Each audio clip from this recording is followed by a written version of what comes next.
Assalamualaikum warahmatullahi wabarakatuh. Kembali lagi dengan saya ya teman-teman, Ronaldo Ahmad Sidik.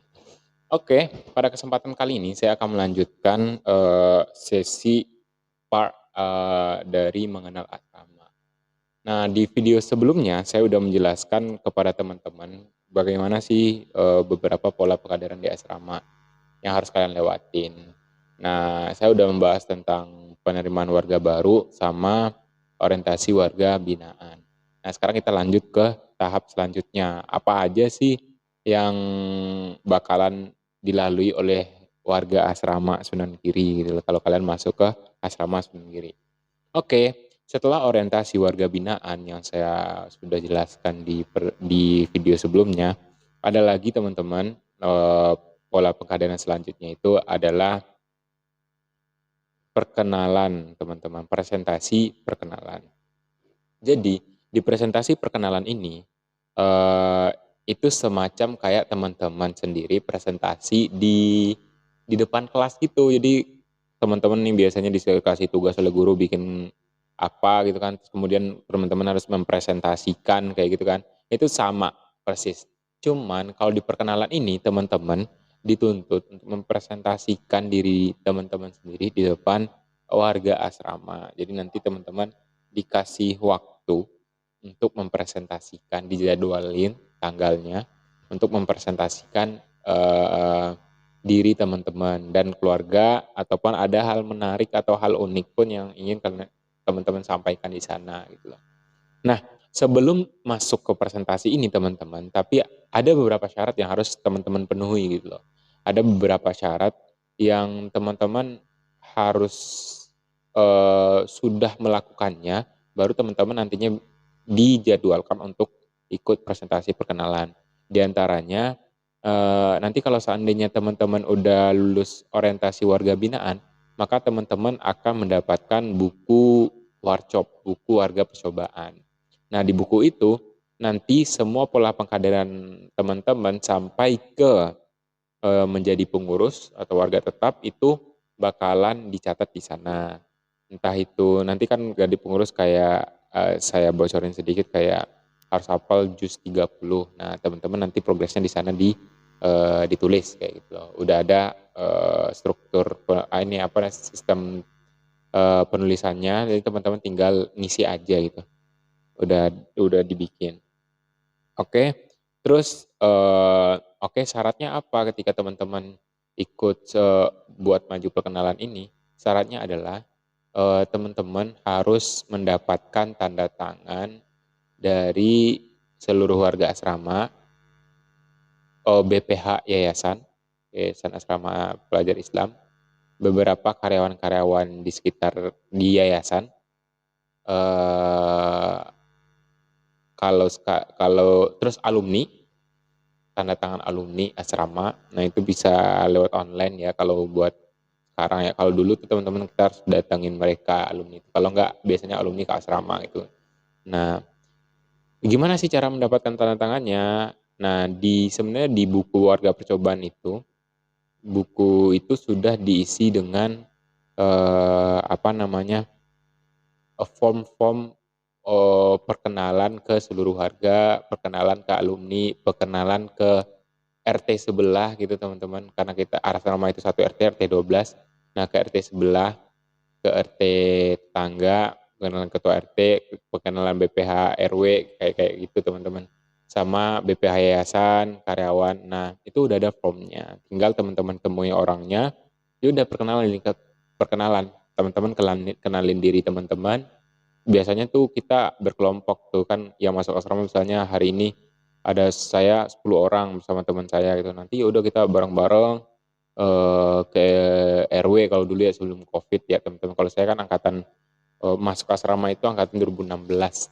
Nah, itu saya ngerasain masih offline yang teman-teman ya. Jadi kita harus ketemu sama ketua RW, ketua RT, terus kita ketemu sama alumni asrama, entah itu kita bareng-bareng datang ke rumahnya, kita chat dulu bang, bisa ada di rumah nggak.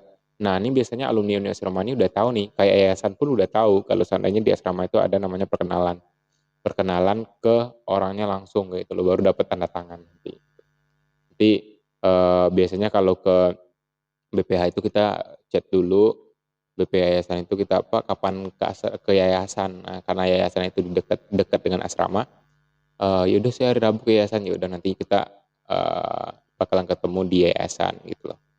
Nah, jadi kalau seandainya hal itu teman-teman sudah lengkapi, jadi kayak alumni minimal misalnya 20 orang, RT warga sekitar itu misalnya yang kayak BPH RW segala macamnya itu misalnya 15 orang. Kalau warga asrama seluruhnya wajib.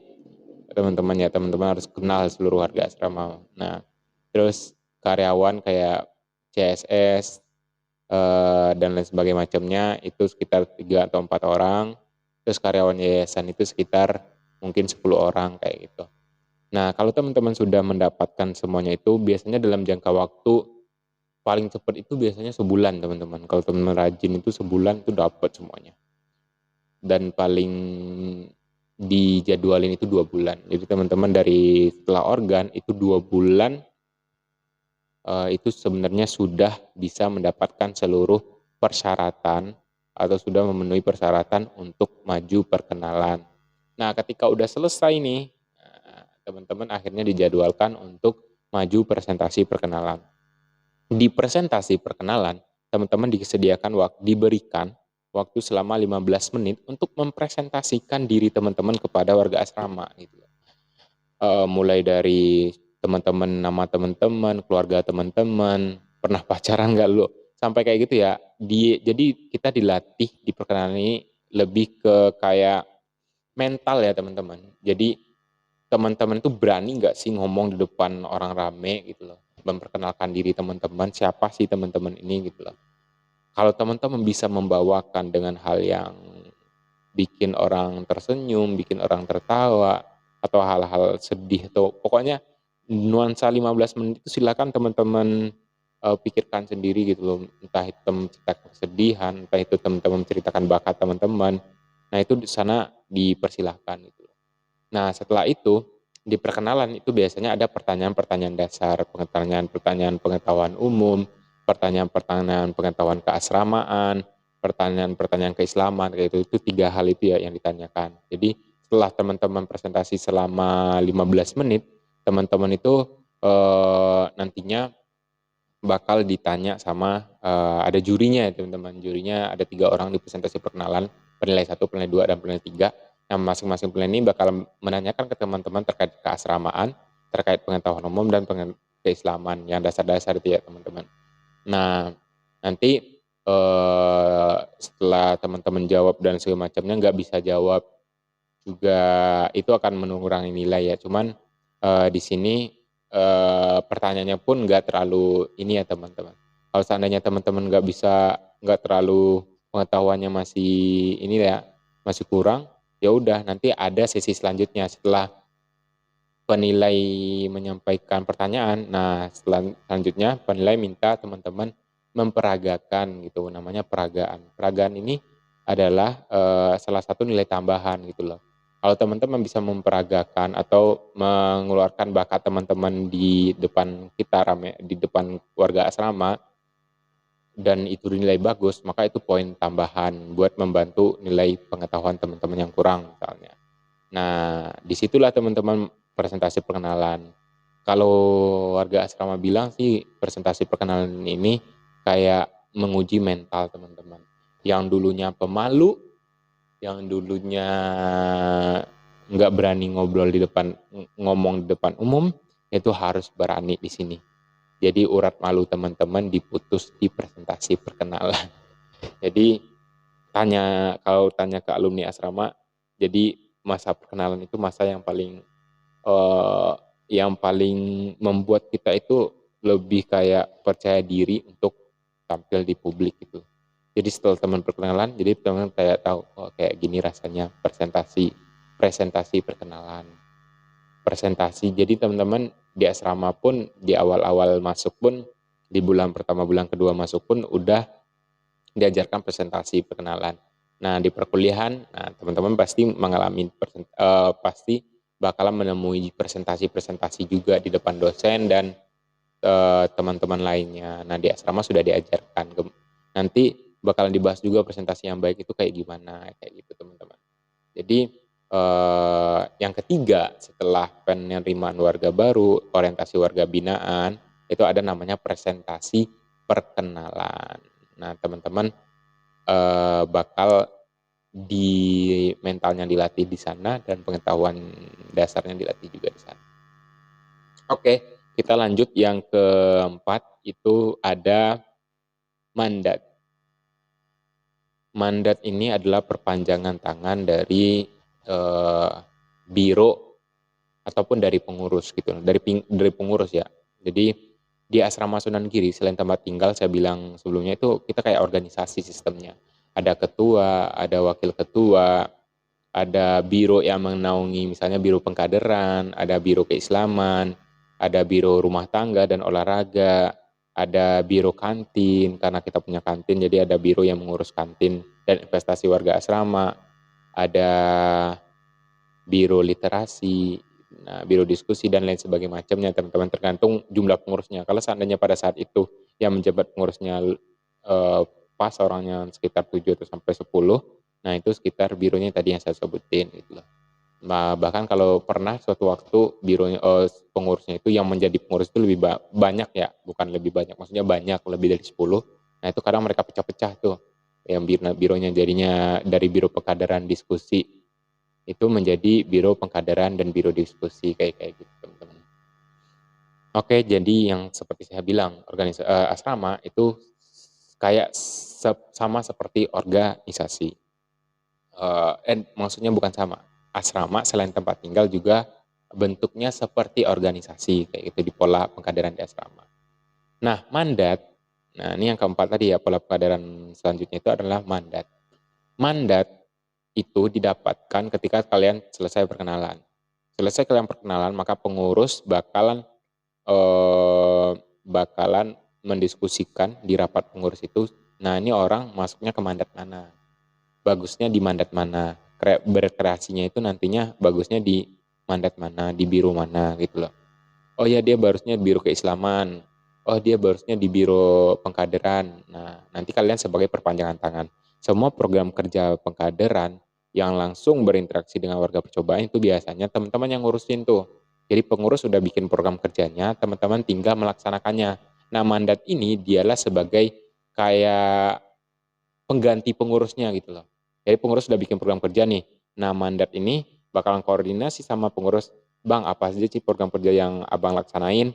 Nah nanti dia yang kayak nanyain terus, Bang jadwalnya kapan aja, biar saya nanti yang ngurus.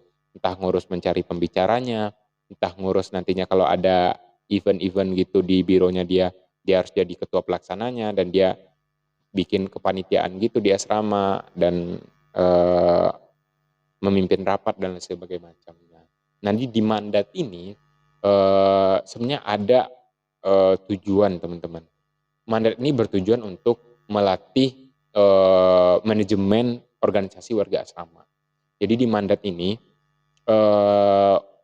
seorang warga itu dituntut untuk bisa manajemen warga lain gitu loh. Jadi ketika kita jadi mandat di suatu biro, maka kita itu kayak punya power di biro itu gitu loh. Power dalam artian power bahwa kita bebas berkreasi dan tentunya harus berkoordinasi dengan biro yang terkait tentang program kerja yang telah dia canangkan selama 1 tahun ini. Nah, nanti teman-teman berkoordinasi sama bironya terus mengeksplorasikan nantinya di beberapa program kerja atau agenda bulanan ataupun harian, agenda bulanan ya, agenda mingguan, bulanan ataupun ada agenda tahunan. Nah, nanti teman-teman silakan koordinasi sama bironya. Nah, mandat ini dulu itu sampai apa namanya, teman-teman bisa mengadakan event yang besar. Kalau dulu sebelum corona, itu harus teman-teman harus jadi rata-rata setiap biro itu dia punya event-event besar.